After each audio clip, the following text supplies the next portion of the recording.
vamos lá, acho que a gente já está com 55 pessoas aí, né? Até para respeitar o horário de todo mundo, né? Bora. Gente, então, primeiro prazer, né, para todo mundo.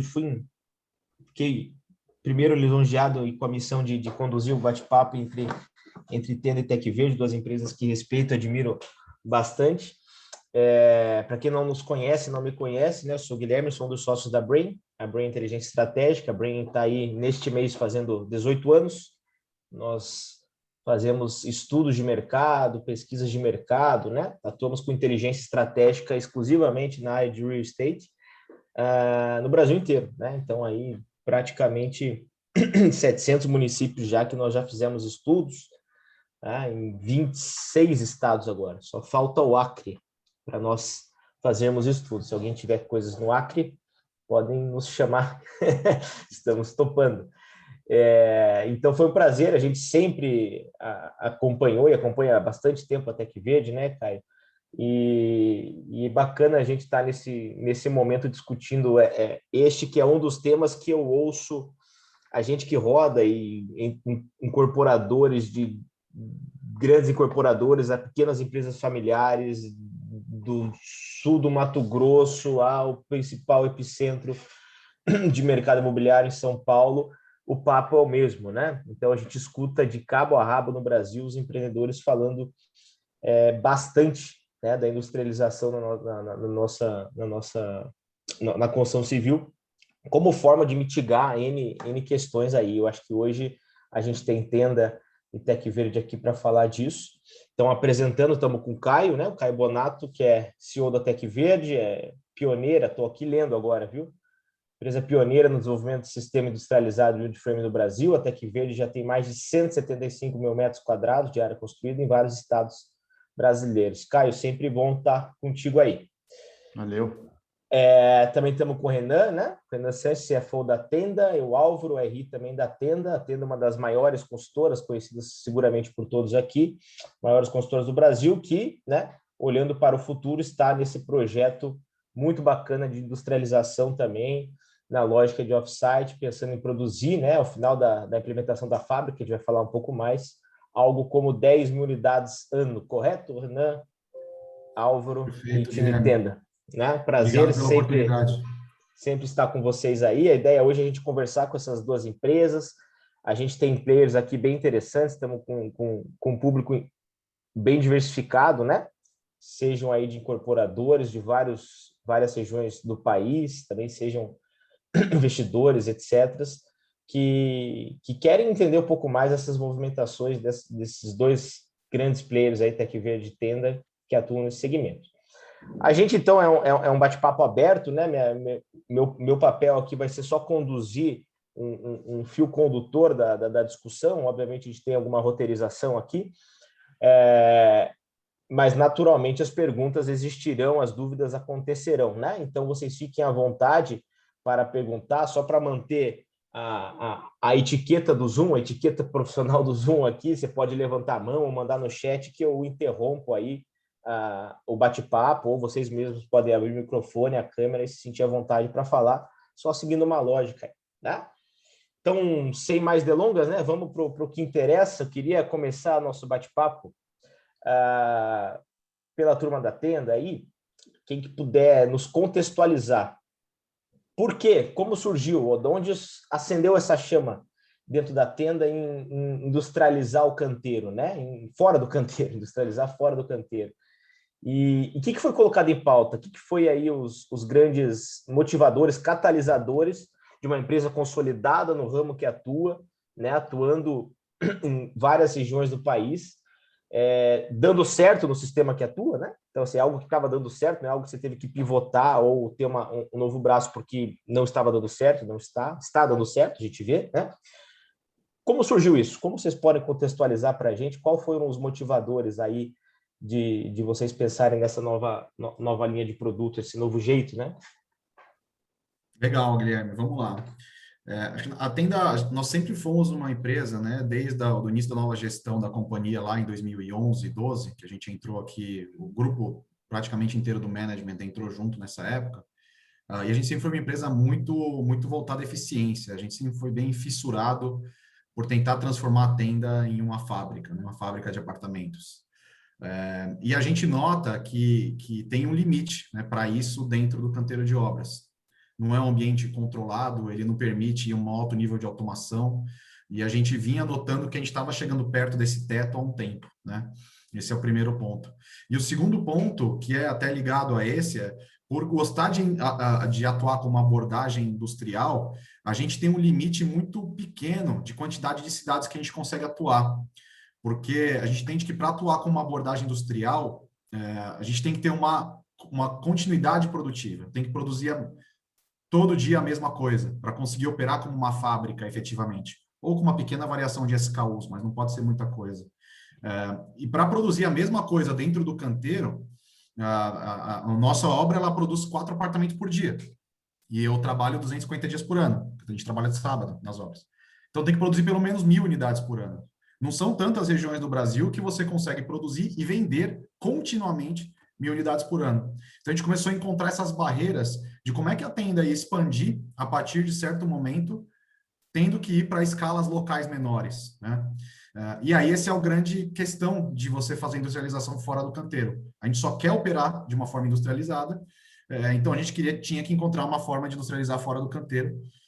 E aí veio a grande questão de fazer isso via off-site, né? Então, se você começa a produzir unidades de fato em uma fábrica, tanto faz, de uma forma figurativa, qual é a sua escala local. O que importa é a sua escala da fábrica. E a gente começa a poder atuar em cidades menores. Então, a gente conseguiu dar 2 passos com essa entrada no off-site. Primeiro, a gente tirou uma restrição de crescimento bastante importante para a empresa, porque agora a gente consegue para cidades menores. E segundo, a gente consegue dar passos adicionais nessa abordagem industrial que a companhia tem, nessa busca por eficiência e obsessão, né, por eficiência que a companhia tem. Então, foi muito fortuito, né? E aí, claro, a gente se inspirou bastante também, certamente, na Tec Verde, né? Já conversou há bastante tempo, a gente conhece o Caio e o time há bastante tempo, e essa aproximação, ela ajudou muito a companhia a ganhar essa convicção de que é possível ter uma bela operação de off-site, né? Show de bola, Renan. Muito bom. O Caio, e na Tec Verde, né? Eu acho que a história da Tec Verde aí também começou lá em 2009, né? Foi, 2009. 2009. De lá para cá, muita coisa mudou, né? Muita coisa mudou, né? Tanto aí na atuação de vocês, os desafios mudaram, o conhecimento, né? Uma possível, a gente já falou isso em outros bate-papos tantos, né? Uma possível barreira de entrada da industrialização no setor, né? Um setor que a gente brinca até aqui na Brink, faz o que Jesus fazia lá atrás, né? Empilha tijolo ainda, né? Há 2.000 anos depois, né? Como que foi trazer esse sistema para o Brasil aí, né? E como que surgiu essa pauta aí para vocês fundarem Tec Verde, etc. E quais os desafios lá atrás, né? 2009, Legal. mundo totalmente distinto, né? A gente foi, acho que, um sonhador, né? A empresa nasceu a partir de um sonho, na verdade. A gente tinha um sonho de tornar o setor da construção civil mais industrializado e sustentável. Não nasceu a partir de uma tecnologia ou dentro de um grande negócio. A gente tinha uma missão que era muito forte. E baseada nessa missão, a gente procurou tecnologias em diversos lugares do mundo, até a gente conseguir chegar no Woodframe, onde a gente iniciou um processo de desenvolvimento de tecnologia para o Brasil, adaptada à cultura e às normas brasileiras, junto com o Canadá e a Alemanha, com forte apoio do Senai, da FIEP na época. E foi nessa época que a gente se conheceu, né? A gente conheceu a Brem. A Brem foi responsável pela nossa primeira pesquisa de mercado. A primeira pesquisa, quando a gente decidiu entender o que o brasileiro valorizava numa casa para desenvolver uma tecnologia adaptada à cultura do brasileiro, quem desenvolveu essa pesquisa foi a Brem.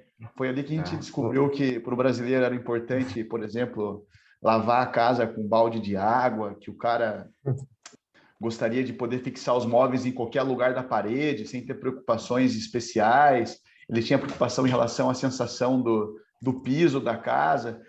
E foi interessante porque a gente pegou o que tinha de melhor lá de fora, de tecnologia construtiva e de processo industrial, e a gente começou, mesmo que numa escala muito pequena, com uma tecnologia adaptada à cultura do brasileiro. Tropicalizou, né? A gente tropicalizou e adaptou à cultura do brasileiro. Isso foi crucial para o sucesso da tecnologia, né? E sonhando grande, sonhando em tornar o setor da construção civil mais industrializado e sustentável. De lá para cá, você me perguntou o que mudou. Mudou tudo, porque em 2009 nem financiamento existia para esse tipo de construção. Era proibido financiar casa no Brasil. Então, a gente teve que, primeiro, mudar uma legislação do Banco Central para permitir que tecnologias inovadoras fossem financiadas. A gente começou a financiar casas para média e alta renda, junto com o Santander na época. Depois a gente conseguiu homologar a tecnologia para financiar casas, depois sobrados, depois prédios dentro da Minha Casa Minha Vida. E ganhando escala, a empresa foi se modernizando. Hoje a gente tem uma fábrica implantada com a capacidade de entregar 7.200 unidades por ano, e a gente está aumentando essa capacidade, e de uma fábrica que começou com a capacidade de entregar uma unidade por mês. Então, mudou tudo.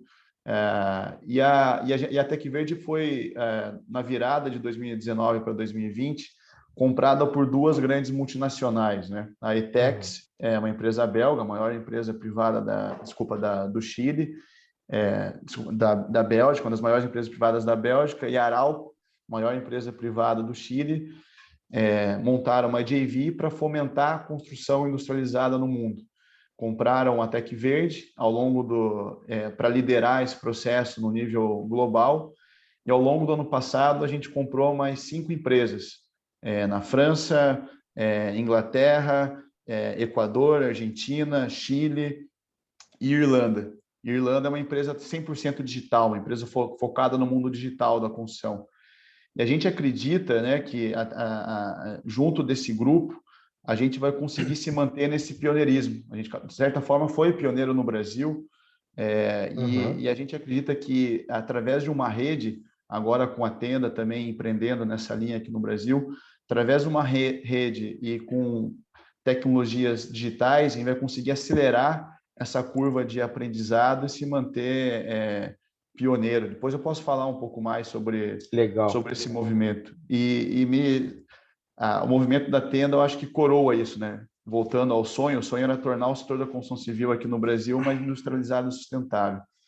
Quando a Tenda anunciou e nos procurou, a gente vem construindo uma relação nos últimos anos e que estava indo para essa linha, foi muito satisfatória. Assim, a gente pensou, puta, nós estamos chegando lá. Depois de 12 anos, a gente finalmente está num time do mercado onde ganhar produtividade, ser mais eficiente, é fundamental para as empresas se manterem competitivas, lucrativas, e esse é o momento perfeito, eu acho, para se alavancar esse tipo de inovação aqui no Brasil. Muito bom, muito bom.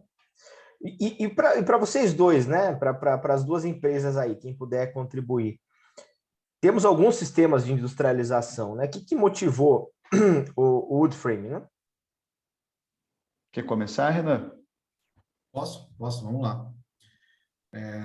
Guilherme, assim, a gente tem, no nosso caso, como a gente queria atuar em interior, a gente já tinha uma impressão de que casas funcionariam muito bem, né? E aí, quando você fala de casas, sejam sobrados ou térreas, tem duas tecnologias bem legais que funcionam bem para fazer casas sobradas ou térreas, que é o wood frame ou steel frame. Então, a gente tinha essas duas opções para definir, né? A diferença aqui não é muito na tecnologia de como você fecha as paredes, nada disso. É, de fato, qual é o elemento estrutural? É a única grande mudança. No caso do wood frame, o elemento estrutural, né, é a madeira, e no steel frame é o aço, né?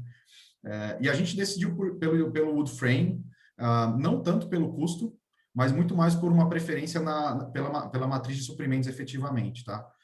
O wood frame ele é proveniente da madeira de pinos, e o Brasil ele é o segundo maior produtor de pinos do mundo, atrás da Rússia. E o mais interessante dessa cadeia é que ela é muito diversificada, o que é bem diferente do aço, né? Então você traz uma proteção, né, na cadeia produtiva mais competitiva, bem diferente do aço.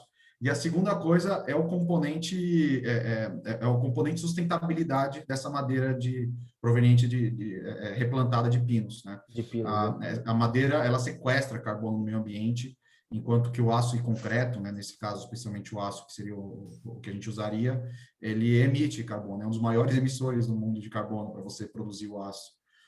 Então, a gente tem dois componentes bem interessantes aqui para definir pelo wood frame. A Tenda não está pensando hoje em trocar sua matriz tecnológica nas regiões metropolitanas que a gente atua. A gente quer continuar atuando nas regiões metropolitanas com a tecnologia que a gente usa hoje, que é a forma de alumínio. Mas aí, se a gente avaliasse e trocar nessas regiões, como a gente faz muito prédio, aí a gente testaria outras alternativas de off-site. Poderia ser pré-moldado de concreto, poderia ser CLT, mas isso hoje não está em voga ainda, não está em pauta na São companhia. estratégias paralelas, né? Estratégias paralelas. Então, pensando em casas, a gente ficou entre essas duas e a gente ficou bem mais animado com o wood-frame pelos dois pontos que eu mencionei. E aqui só contribuindo, pessoal, aqui, ainda mais que o Caio falou na questão de ser pioneiro e ter a questão da inovação, de trazer eficiência e trazer um método construtivo mais sustentável.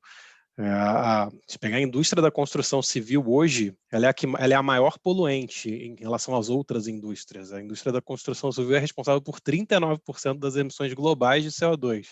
Então, trazer uma tecnologia que, de fato, usa a matriz de wood frame, de fato, a gente imagina que, de fato, é o futuro. E, invariavelmente, as empresas vão ter que caminhar e vão ter que estar cada vez mais fortes e comprometidas com pautas ESGs e agendas ESGs no futuro. E acho que o wood frame ele casa muito bem quando a gente olha em termos da construção civil como um todo. Uhum. Isso é até interessante. A gente ganhou, faz uns 5 anos, um prêmio na França pelo Comitê Europeu de Inovação, como a inovação e a tecnologia que tinha potencial de ter um maior impacto em sustentabilidade no mundo dentre aquelas empresas. E a gente foi a menor e a mais nova empresa até hoje a ganhar esse prêmio. A gente competiu com a Boeing e com a Michelin. Duas startups aí estão começando. A gente Menino acabou novo ganhando. ali. Porque realmente é o que você falou, né? A gente conseguir trazer sustentabilidade para a construção civil é ter um impacto onde talvez mais doa hoje no mundo em questão de sustentabilidade, onde a gente consegue fazer as maiores diferenças aí em qualquer país, não é só no Brasil não, é em qualquer país. Do nosso caso, a questão da decisão do porquê do wood frame foi meio óbvia, assim, porque pela sustentabilidade, igual vocês comentaram, e pela capacidade de a gente industrializar o sistema. A gente percebe que é muito mais fácil, é um sistema muito mais flexível a adaptação a diferentes arquiteturas em diferentes países, cadeia de suprimentos 100% formada aqui no Brasil. A gente, inclusive, exporta muito material de construção para esse tipo de tecnologia para outros países. Então, parecia algo super interessante e super adaptado à cultura do brasileiro. Dependendo de como você constitui os seus painéis e a sua construção, você consegue prover uma melhor performance do imóvel, em termos térmico, acústico, sem nenhuma necessidade do usuário final usar de forma diferente a casa. E pelas pesquisas que a gente fez lá atrás, junto com a Brem, isso era decisivo. Tipo, o brasileiro não quer ter que ampliar a casa dele de um jeito diferente. Se ele tiver que ampliar a casa em alvenaria, ele precisa ampliar em alvenaria, e o sistema permite isso. Ele quer fixar os móveis em qualquer lugar da parede. Esse tipo de coisa fez uma baita diferença também para a nossa decisão lá atrás. Legal. Pessoal, a gente está aqui com 71 pessoas, né? Lembrando que vocês têm plenos poderes aí para interferir, para poder me ajudar aqui a moderar, né? Então, fiquem à vontade para perguntar, levantar questões que vocês julguem importantes aí serem debatidas, tanto pela Tenda quanto pela Tec Verde, tá? Só recapitulando. Para a turma da Tenda, né, fala um pouco aí da implementação da fábrica. O Caio falou ali já um pouco da fábrica na Tec Verde, a capacidade produtiva, né, o aumento da capacidade produtiva ao longo desses anos todos. Como que está essa implementação, né? Como que vocês esperam hoje escalar isso aí, né? O que você pode comentar da implementação e da escalabilidade que vocês querem dar para isso? Uma vez que justamente a lógica é interiorizar, né? Esse processo. Perfeito. Bem, a gente alugou um galpão no interior para começar a produzir, um pouco na velocidade que o Caio falou lá no começo. A gente começou a fazer uma casa por mês também, hoje a gente faz 4. Esse e a gente está testando esse galpão desde o começo de 2020, então a gente está um ano e pouco já, né, produzindo casas, e a gente foi, inclusive, descobrindo bastante coisa ao longo do processo de produção, até a tipologia mudou em função do que a gente foi descobrindo, bem interessante, enquanto a gente está esperando a nossa fábrica chegar. A fábrica chegou no Brasil, a gente comprou essa fábrica da Handek, empresa sueca, né, uma fabricante de fábricas. Chegou já no porto, né? A gente está desembaraçando isso. E o nosso galpão, ele é o galpão definitivo, fica lá em Jaguariúna. A gente escolheu o galpão a dedo, né? A gente estava procurando um galpão que tivesse uma linha muito longa para facilitar todo o processo de produção, né? A produção dos painéis, quanto mais longa for a linha, mais eficiente é, né? Mais rápido é a produção das casas. Então, a gente escolheu bastante a dedo. E a gente estima que no início do segundo semestre a fábrica vai estar operando. A capacidade produtiva da fábrica é de 10 mil unidades em 3 turnos. A gente tem muita coisa para fazer para chegar até lá, né? Desde o land bank, que a gente ainda não tem um land bank para fazer esse volume de unidades por ano, né? A gente quer construir esse land bank ao longo dos próximos 2 ou 3 anos, né? Como também a própria cadeia de suprimentos, né? Agora a gente está lidando com escalas, né? Quando você soma o que a Tec Verde faz e vai crescer ainda com o que a Tenda quer fazer, são tamanhos que o mercado ainda não viu, né? De vários componentes, né? Então, a gente tem um processo importante de ajudar a desenvolver a cadeia de suprimentos para lidar com essa alta escala, né? Ao longo desses próximos anos. E para isso, a gente tem uma diretoria bastante específica voltada para esse tema, que a gente entende que é um ponto central do sucesso da iniciativa em escala. Mas está tudo on track, está bem dentro do previsto aqui. A pandemia acabou atrasando um pouco, vai acabar atrasando um pouco a própria instalação, porque os suecos não podem vir ajudar a instalar agora, né, como você pode imaginar. Mas são coisas de semanas, meses, assim, a gente não acha que é nada que vai atrapalhar o projeto no longo prazo. Vocês já estão com protótipos lá, né? Sendo Isso, montados aí no interior, né?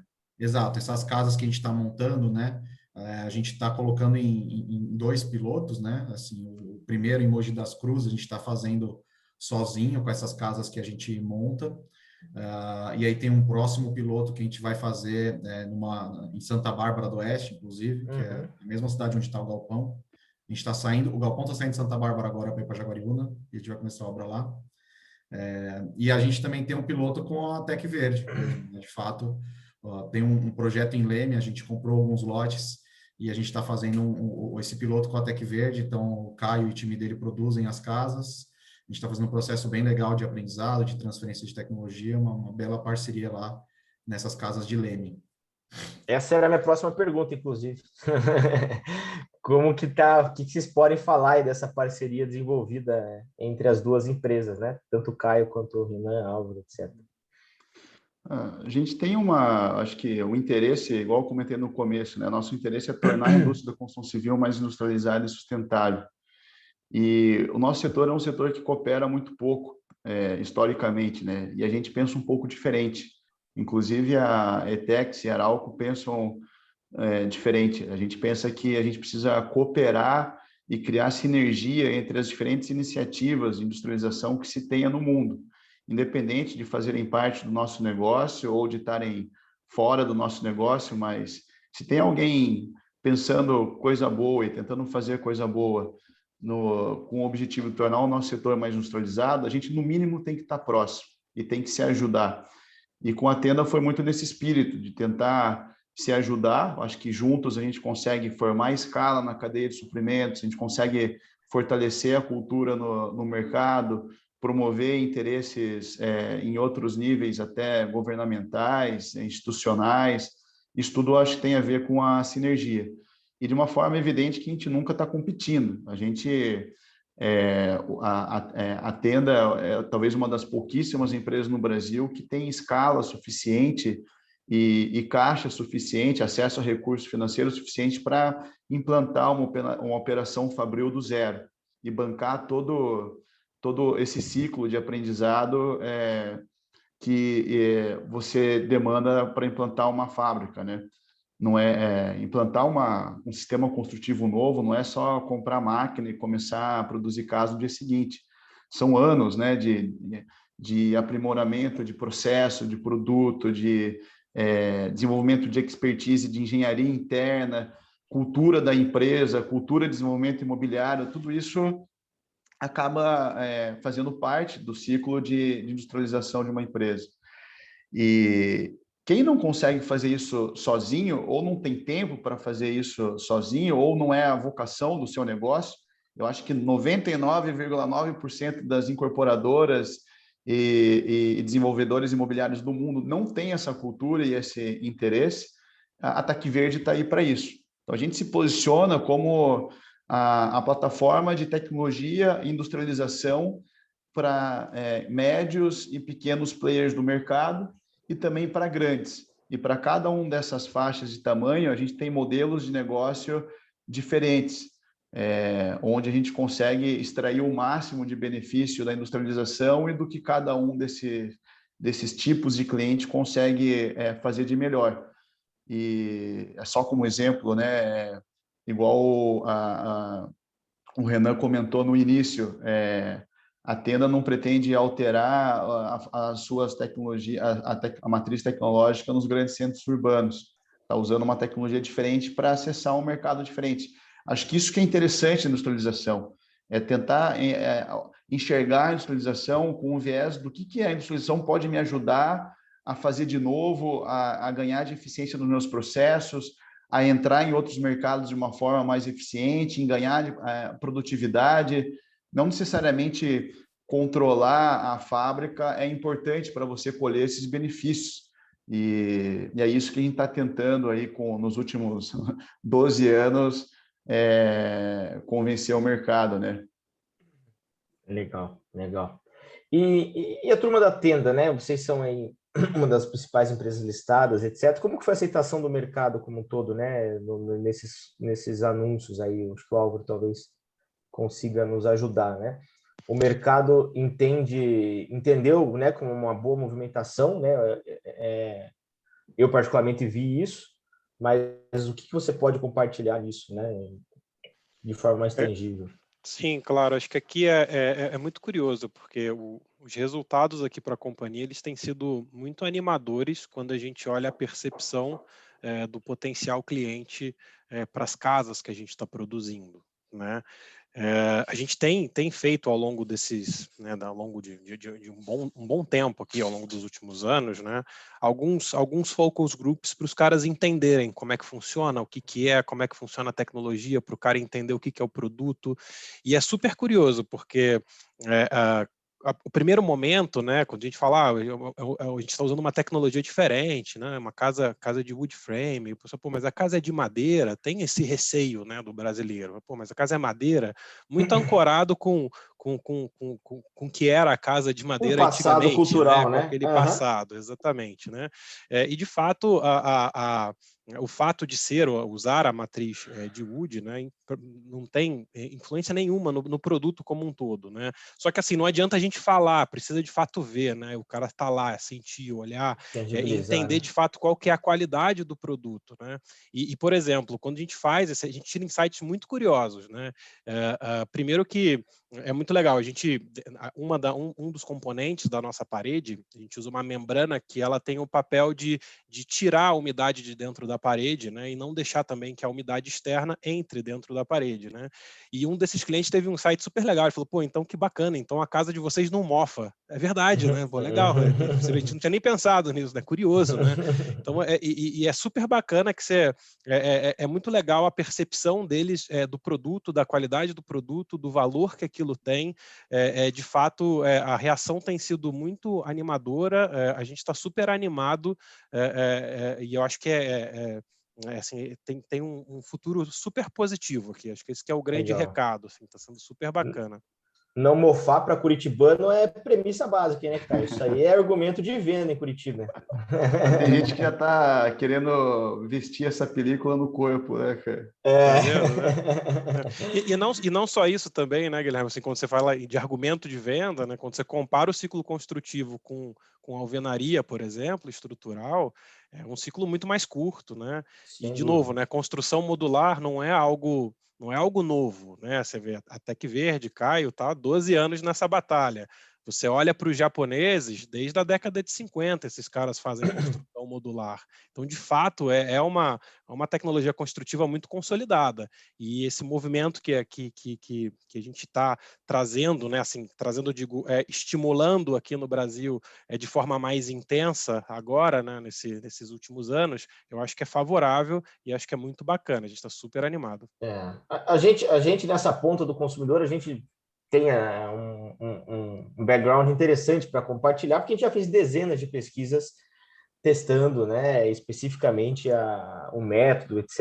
E realmente, quando você mostra os benefícios, né, essas possíveis questões que são levantadas, como você falou, bases comparativas com o passado, né, questão de madeira, são plenamente mitigáveis, né? Então, assim, 100% de pesquisas que nós fizemos e testamos especificamente o sistema, junto ao consumidor, eu quero dizer, né?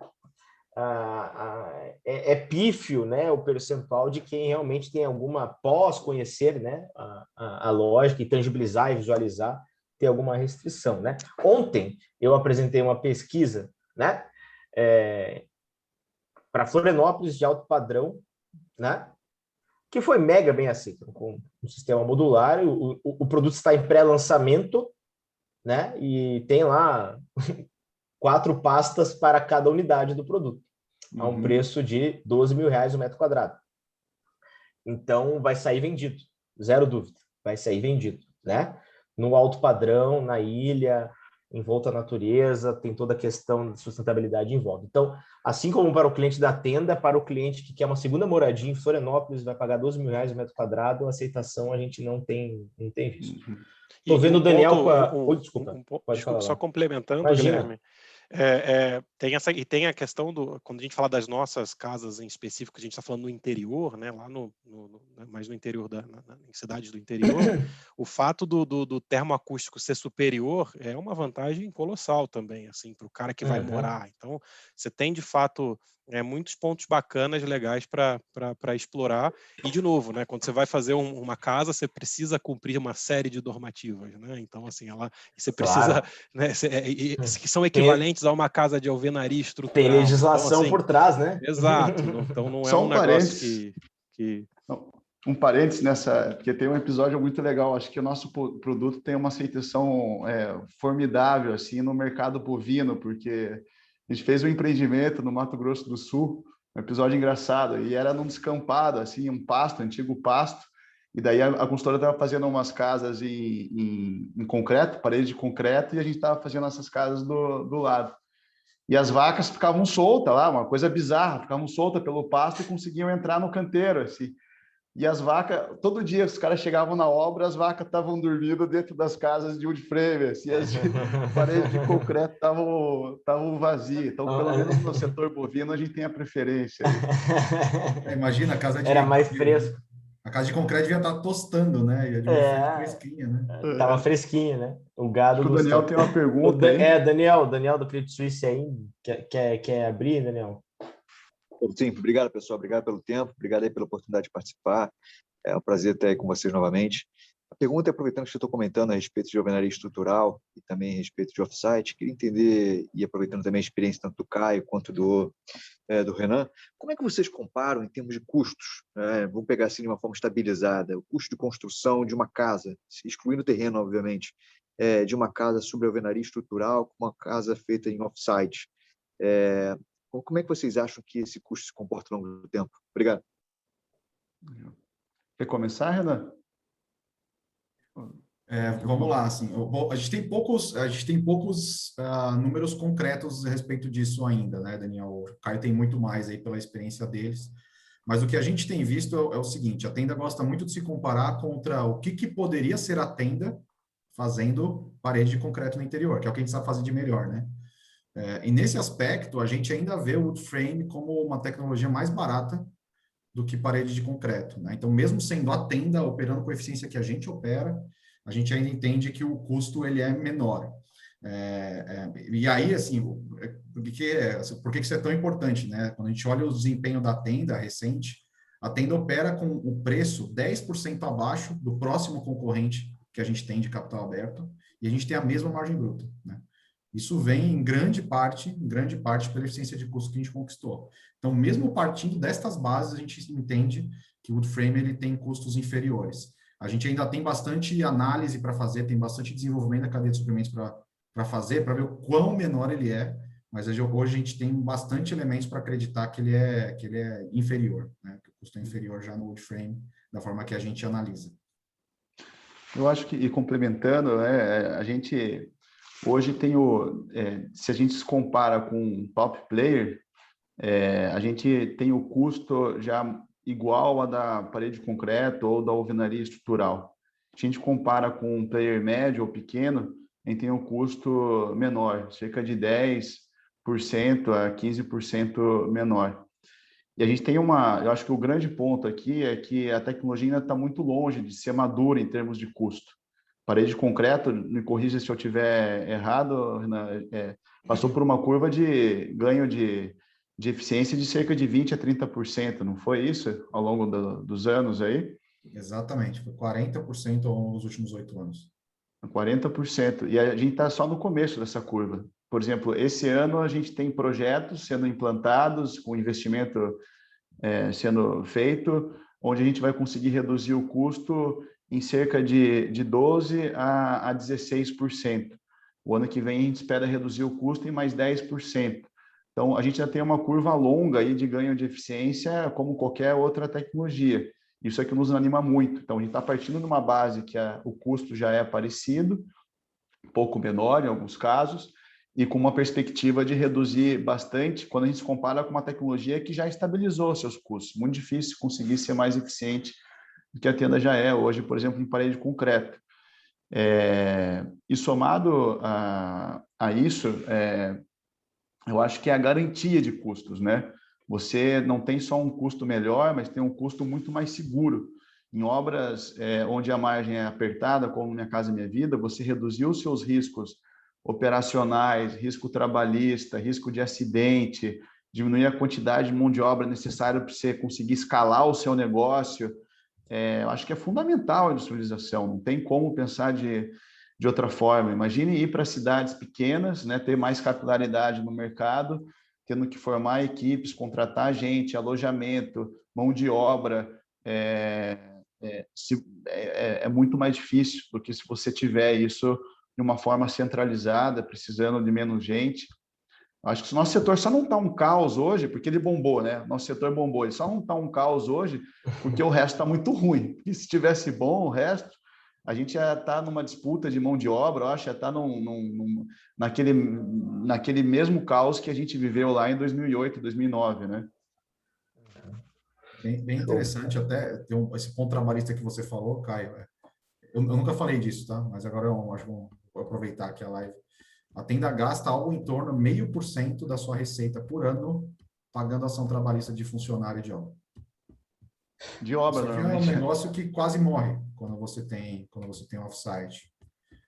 Você não tem terceirização em alto volume, que é um problemaço. Você não precisa gerenciar problemas de segurança frequentes na obra. É muita diferença do que a gente está falando aqui também nesse aspecto.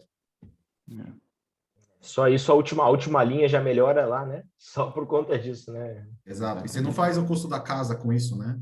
Mas esse é um negócio que vem depois. E outro ponto, Renan, aproveitando até, você é um cara que tem a visão financeira aí super apurado do negócio e nem sempre é a realidade no nosso setor, né? O nosso setor é um setor que olha muito para a última linha. E a Tenda, porra, é líder aí em retorno sobre capital, ROI, o nível de eficiência que vocês têm em ciclo de capital é absurdo se comparado com a média do mercado. Como que você enxerga aí a wood frame e a industrialização para, no mínimo, manter ou até conseguir melhorar essa performance? Quão importante é isso, né? Caio, o interessante do modelo do off-site, né, com o frame, é que ele tem um giro de uma velocidade muito rápida, né? Então, você tem um giro altíssimo, você consegue gerenciar muito bem seus estoques de matéria-prima, e isso melhora o giro de ativo, né? Por um lado, você tem a fábrica, que você tem um imobilizado que não existe quando você faz construção tradicional, mas você otimiza muito o giro pela velocidade de produção que você tem. Então, se você tem uma alta velocidade de vendas, Você tem, inclusive, mais capacidade de decidir quando é que você quer começar uma obra. Você tem o prazo máximo de 24 ou 36 meses e você faz uma obra tão rápida que você vai começar essa obra na hora ideal. Você só pode tomar essa decisão quando sua obra é rápida, né? Então, o wood frame versus a alvenaria estrutural, o wood frame é muito mais vantajoso para giro de ativo, porque você consegue, de forma inteligente, definir quando é que você vai começar a investir naquela obra, e aí você já começa a ter retornos rápidos, né? Especialmente se você estiver operando dentro do crédito associativo. Associativo, você né? recebe de volta a construção. Só que você recebe de volta o dinheiro da construção quando você já repassou e vendeu e repassou muitos clientes. Então, é por isso que você precisa esperar a hora ótima de começar a obra.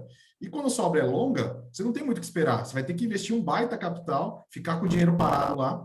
E se a sua obra for curta, que é o caso do wood frame, aí você otimiza certamente o seu retorno sobre capital por não precisar investir tanto dinheiro na obra. Então, é muito interessante em termos de timing. A Tenda já faz isso hoje nas regiões metropolitanas, né? Porque a gente atua com forma de alumínio que é muito rápido, mas a alvenaria estrutural não é. Então, aí assim, quando você compara a alvenaria estrutural, que é o mais comum de se ver no interior, com a wood frame, eu acho que o wood frame tem uma vantagem muito forte de retorno sobre capital. Não. E você propicia uma mudança mais imediata também, né? Então, que para o tomador, né? Para o cliente que essencialmente está fazendo uma migração da locação, por muitas vezes, enfim, só ganho, né? Tem uma pergunta do Herbert aqui, da Riso, lá de Goiânia, né, Herbert? Sobre a pesquisa e aceitação de casas pré-fabricadas, foi feitas nas regiões Norte e Nordeste. No passado havia rejeição nesta área.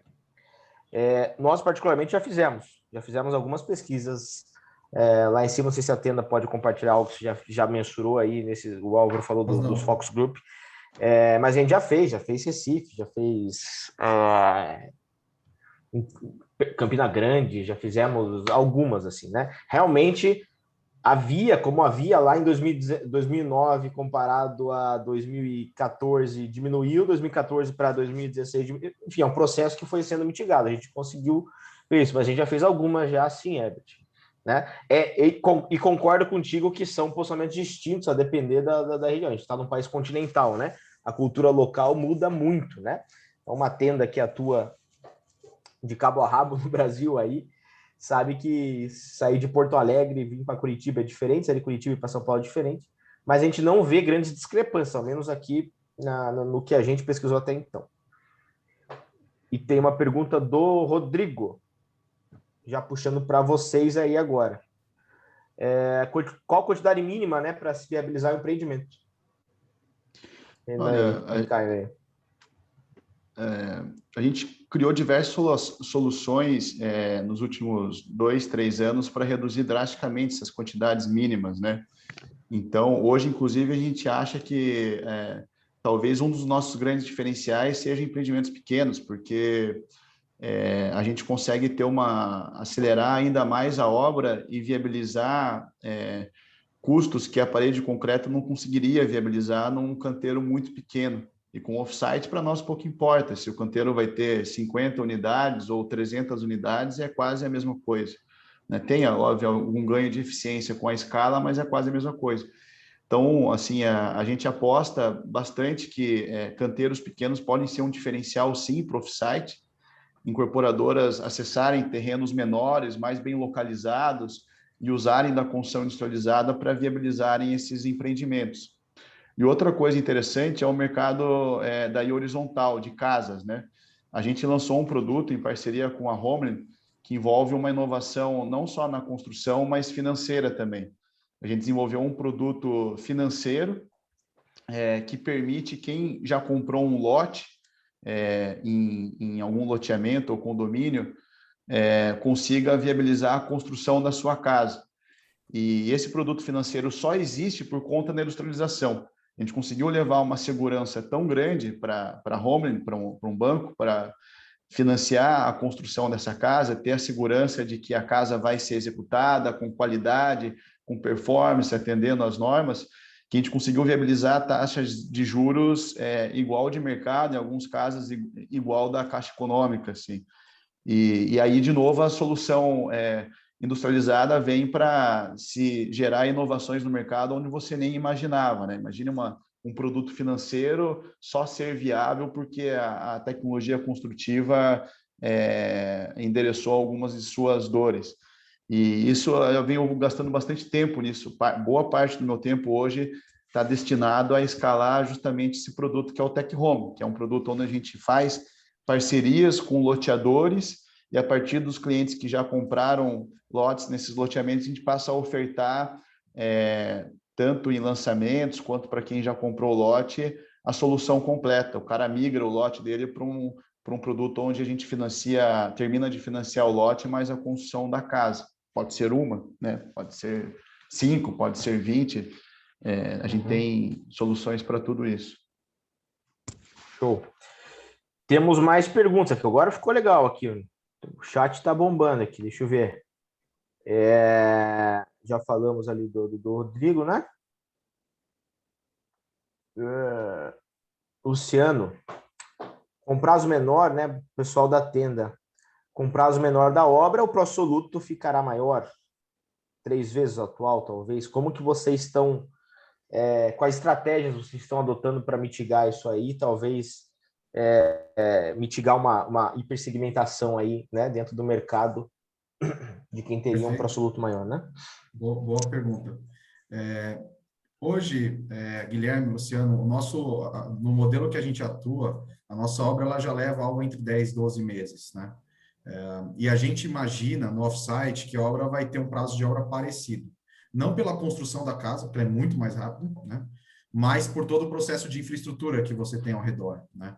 Então, a gente imagina que entre toda a parte de terraplenagem, fundação, aí você coloca a casa, né? Faz os acabamentos, depois você tem toda a parte final da área comum, a gente imagina que isso vai continuar levando algo entre 10 e 12 meses. Então, a tenda já está bem habituada a ter um pró-soluto adequado para esse tamanho de obra. Você tem razão, se o prazo fosse mais longo, eu conseguiria trazer mais pró-solutos, mas eu não estou partindo desse cenário, eu estou partindo do cenário em que eu já faço uma obra rápida, então, nesse caso, a gente não tem perda.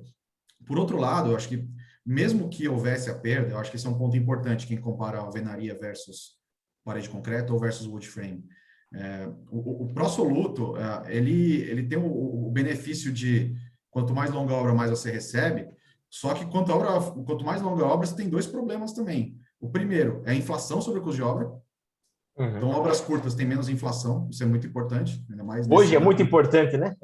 Aliás, hoje é mais importante que qualquer coisa. E a segunda coisa é que o valor que você vai receber de financiamento do seu cliente, quando você está falando do crédito associativo, ele está travado no dia que você repassou, né? Então, cada dia que passa, se você tivesse no médio alto, você ia ter uma correção de INCC, né? O seu preço ia subindo junto.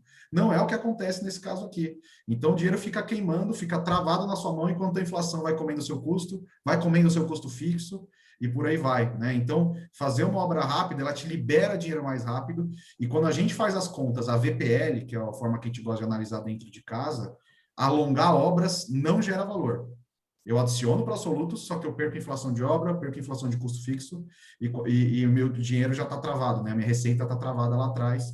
Então, a gente entende que a geração de valor, ela vem mais através de uma obra rápida do que de um pró-soluto grande. Então, o que a tenda não pretende aumentar o valor da parcela do pró-soluto, e da forma que a gente se estruturou na companhia, hoje, né, dado que a gente tem uma obra muito rápida, o que a gente tem que fazer é ter um pró-soluto pós-chaves, que é óbvio que ele é mais arriscado, com certeza ele é mais arriscado, só que a gente já lida hoje com pró-soluto pós-chaves, com uma ótima estrutura de cobrança, que está em níveis de inadimplência bem menores do que eram uns 3, 4 anos atrás, quando a gente estruturou essa área.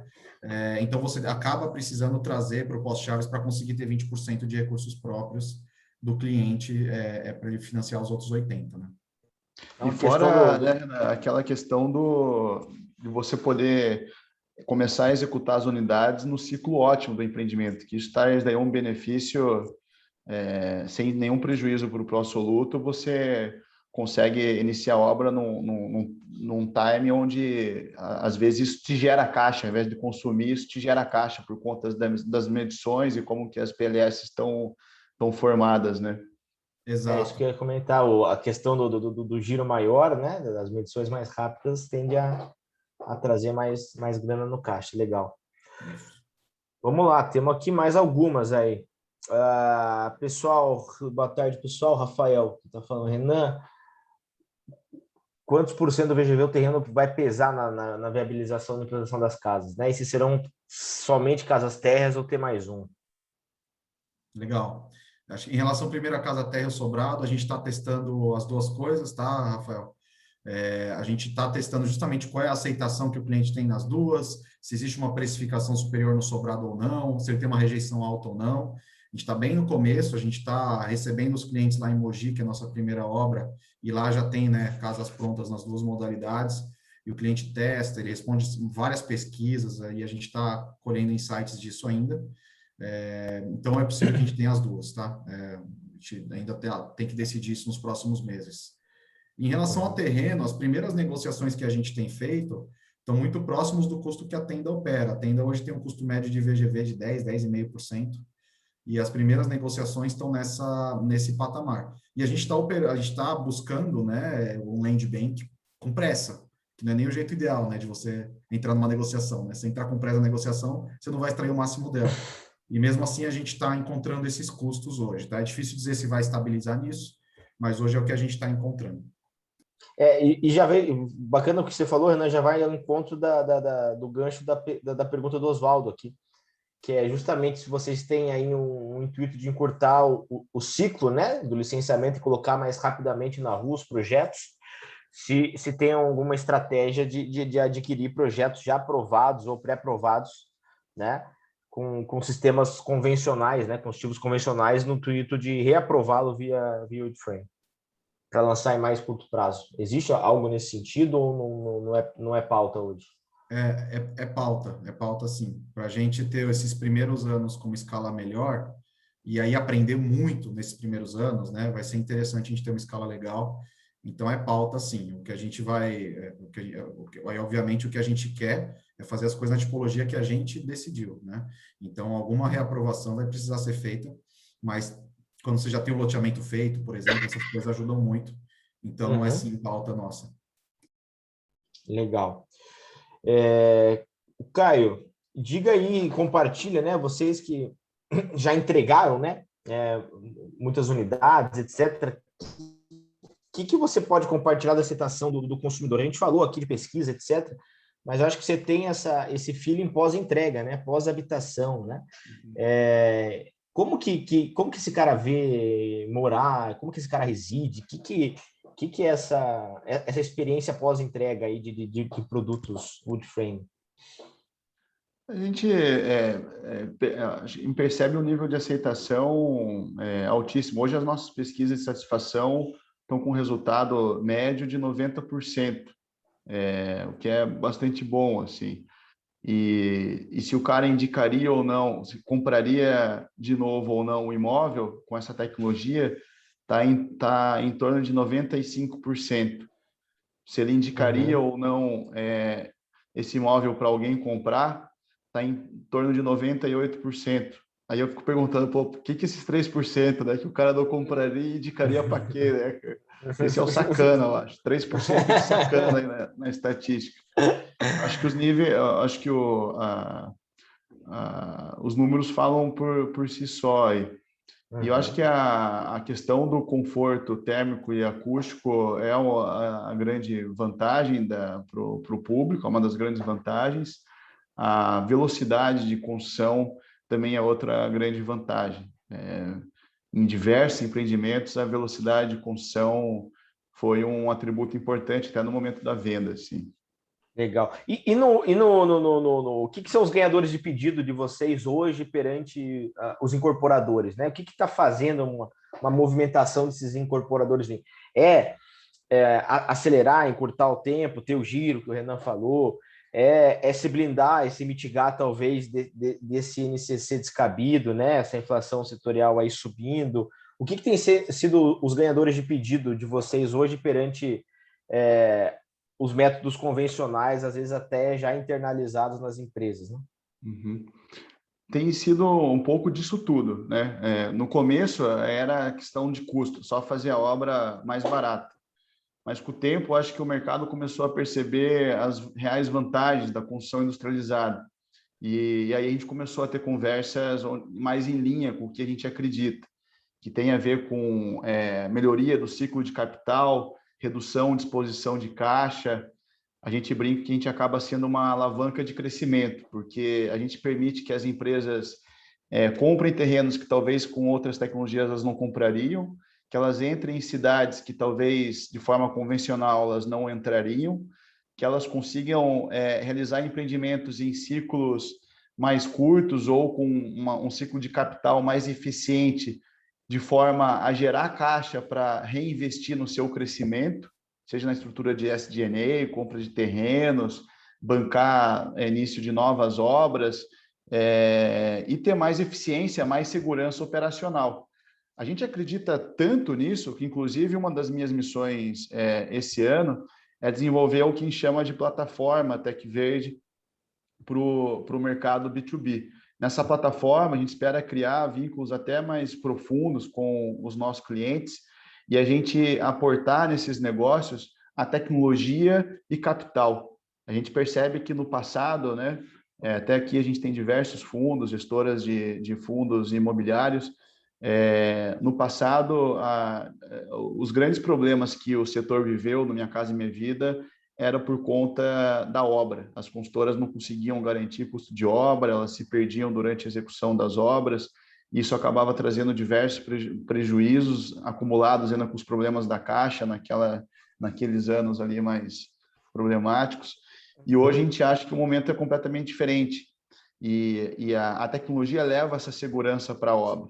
Então, a gente tem discutido algumas parcerias, até quem quiser bater um papo depois, um pouco mais profundidade com isso, não é capital nosso que a gente está aportando nesses empreendimentos, a gente está desenvolvendo parcerias para que a gente tenha uma plataforma de capital ao nosso lado e a gente consiga prover para consultores médios e pequenos essas duas coisas, tecnologia de obra e capital para que esse cara consiga crescer.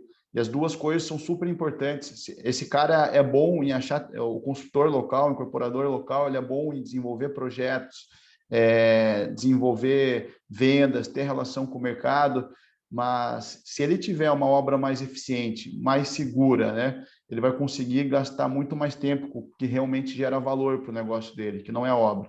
E da mesma forma, capital. Nem sempre esse cara consegue acessar capital como um player maior ou mais sofisticado.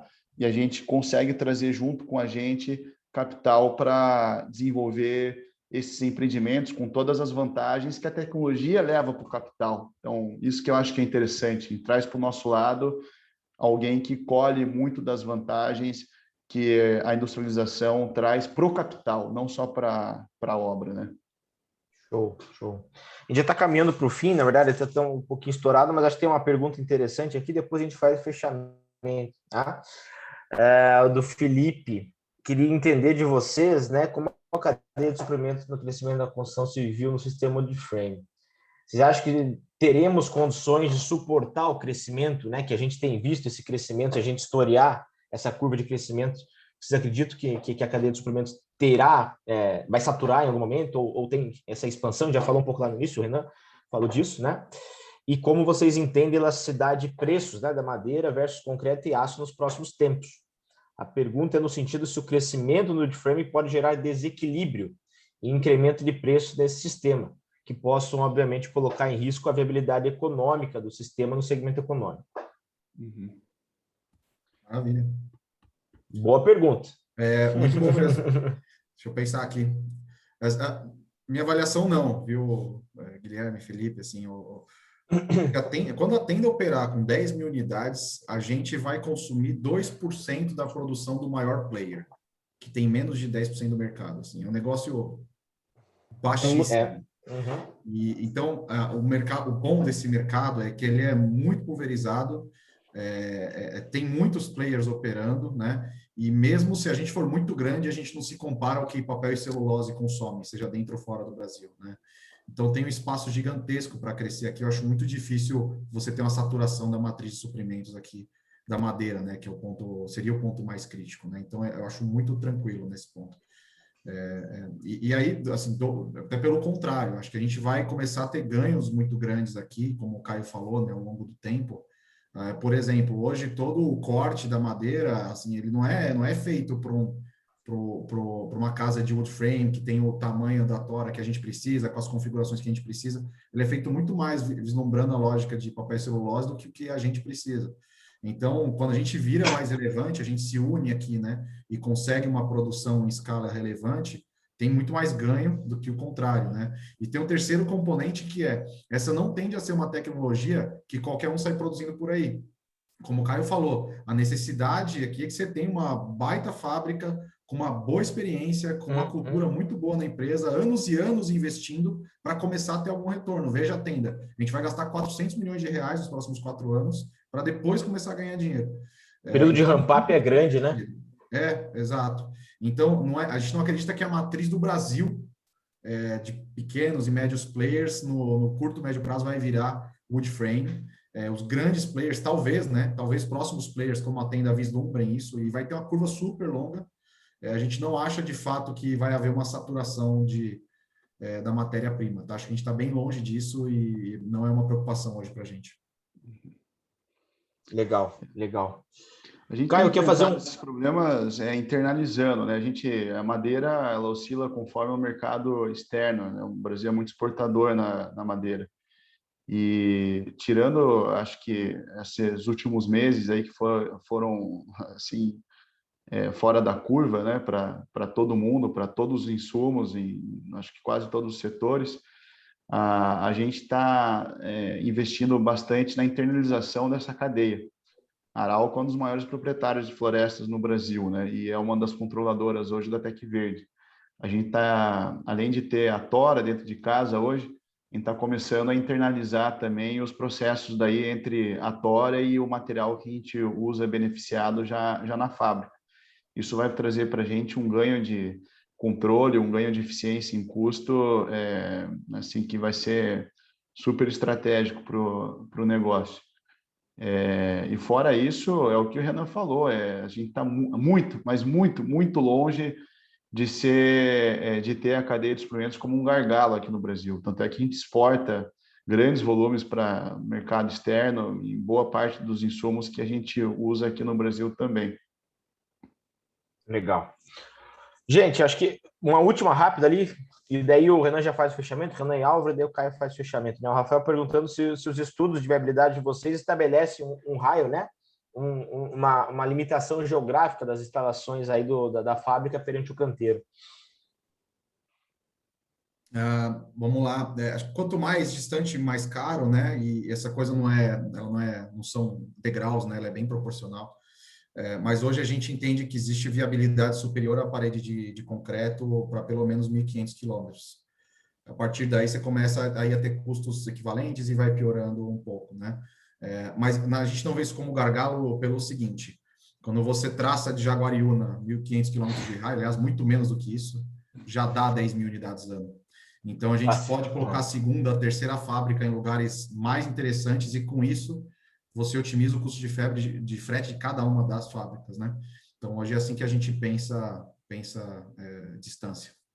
Legal. Aí pode dizer muito melhor da viabilidade. A gente é isso aí. Tem obra até no norte do Mato Grosso lá e mesmo assim continua sendo viável, né? Só não tem no Acre também, Guilherme. Acho que pode ser. Então vamos procurar o mesmo player aí, cara, para a gente fazer uma pesquisa em conjunto lá.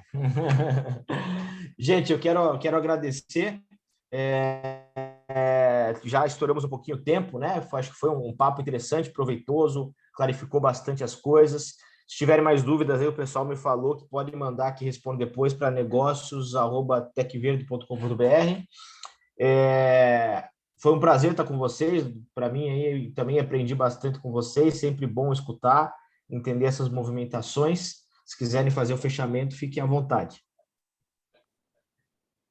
Bom, só agradecer aí pela gentileza que você fez, Guilherme, e agradecer a Brem por toda a ajuda que sempre nos deu, né? Acho que foi uma grande parceira nossa ao longo dessa jornada. Legal. E agradecer também o Renan e o Álvaro pela gentileza de participar da live. Eu acho que foi super importante para o mercado. A gente, depois do anúncio da Tenda a respeito do offsite, a gente vinha sendo bastante procurado, muita gente tentando entender um pouco do que estava acontecendo. Espero que essa iniciativa nossa tenha ajudado aí, pelo menos, a mitigar um pouco das dúvidas, da curiosidade a respeito do off-site, de como a Tenda está enxergando isso. Obrigado mesmo pela abertura, pela transparência, foi super bacana aí bater esse papo com vocês. Legal, Caio, obrigado pela oportunidade, pela parceria de sempre, Guilherme. A gente está à disposição de vocês, vamos desenvolver esse mercado juntos. Legal, a gente aqui do RI também está à disposição, tá, pessoal? Então, eventuais dúvidas que vocês tiverem, mais detalhes, pode entrar em contato com a gente, tá? A gente está à disposição. Obrigado pelo tempo de vocês. Boa sexta-feira para todo mundo. Até logo. Valeu, gente. Valeu. Um abraço a todos aí. Até Um mais. abração.